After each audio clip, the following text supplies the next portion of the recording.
Oceangate shouldn't have been doing what it was doing. I think that's pretty clear. We all told him, someone is going to be killed in this thing, and you've got to not do it. As the investigation continues, things about what really happened to the doomed Titan sub become more apparent, and experts claimed they found out the real reason why Oceangate's Titan submersible really imploded. The speculations everyone was thinking seemed correct this time, confirming that Oceangate's waivers won't be able to save them from getting sued. Keep watching till the end of this video to see Oceangate is getting sued big time.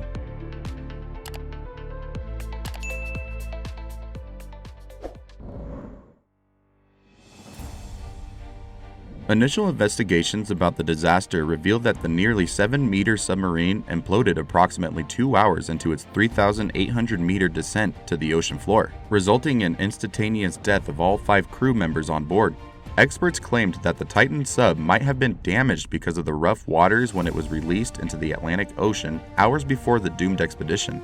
Arnie Weissman, Travel Weekly's editor-in-chief, shared his experience when he boarded the submersible. He said the conditions at sea were bumpy during the journey. "I thought the sub and platform were being tossed around pretty roughly," he said. The Oceangate CEO, Stockton Rush, was still in hot waters even after a month since the disaster happened. Engineering and marine experts have been pointing out that Rush used materials that are not suitable for building the submersible. It was known that he combined carbon fiber with titanium to create it. "We told him, someone is going to be killed in this thing and you've got to not do it," Liz Taylor, president of DOER Marine Operations, said. Stockton felt like he was pushing the edge. He wanted to push the envelope, use some new materials, she added. Carbon fiber is known for its effectiveness in pulling forces during deep-sea exploration, while titanium can deal with crushing and pulling forces. In 2022, Rush said that he was able to lessen the weight of the submersible to 9,500 kilograms using these materials. Because of this, he was able to carry a significant payload of 5 passengers, which is another red flag that Rush tried to save cost of Titan's creation. Retired forensic metallurgist Tim Fakey said that the Titan's shape also played a significant role in its failure, comparing the sub with the Alvin, an American government research sub that completed more than 4,500 dives since 1973.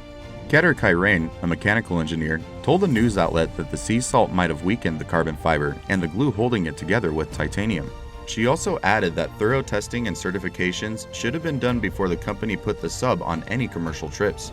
Despite these obvious red flags and the dangers of the experimental expeditions, Rush was still able to use the Titan sub to bring tourists to see the Titanic wreckage. The previous passengers who onboarded the submersible described signing extensive waivers accepting the possibility of injury or death. Mike Reese, who onboarded the Titan last year, said, "You sign a massive waiver that lists one way after another that you could die on the trip." But is this enough for Oceangate to avoid any legal liabilities? Although jurisdictional issues and waivers signed by the sub's passengers can prevent a lawsuit, misinterpreting safety could provide a potential legal route. A lawsuit is unlikely unless the company misrepresented the safety of the submersible, Richard Daynard, a Northeastern University School of Law professor, said. It was reported that Rush has assigned David Lockridge to ensure the quality and safety of all crew during the sub's operations, but Lockridge has expressed his concerns about the design of the hull. However, rather than address his concerns or undergo corrective action to rectify and ensure the safety of the experimental Titan, or utilize a standard classification agency to inspect the Titan, Oceangate did the exact opposite. They immediately fired Lockridge, a counterclaim lawsuit filed by the former Oceangate employee said. With everyone warning Stockton Rush about the Titan sub's design, getting majorly sued for deliberately ignoring foreseeable dangers is still possible. Stockton Rush bullying his critics. Stockton Rush did not take criticisms well, and it was believed that the Oceangate CEO used the SLAP, which stands for a strategic lawsuit against public participation, to silence everyone from going against him. SLAP is a meritless lawsuit silencing the target by threatening possible costs and the burden of litigation. The rich are known to take advantage of this strategic litigation to punish their enemies who speak against them, which could affect their reputation and businesses. Many experts tried to warn Rush about the safety of his potential clients if they onboard the sub. Carl Stanley, Rush's friend and a sub-expert, said that he heard cracking sounds during a dive on the Titan and told Rush to conduct extensive testing on the carbon fiber hull. But Rush told him to keep your opinions to yourself, while adding, "I hope you of all people will think twice before expressing opinions on subjects in which you are not fully versed." Rob McCallum, the Oceangate's project associate, received a similar response when he expressed his concerns to Rush. But as usual, Rush didn't take it well and said, "We have heard the baseless cries of, 'You are going to kill someone' way too often. I take this as a serious personal insult." The CEO threatened McCallum with litigation if he continued criticizing his company to other people. Even Lockridge, who studied each significant component of the sub, discovered that the glue was coming away from the seams of the ballast bags and that mounting bolts would likely rupture them.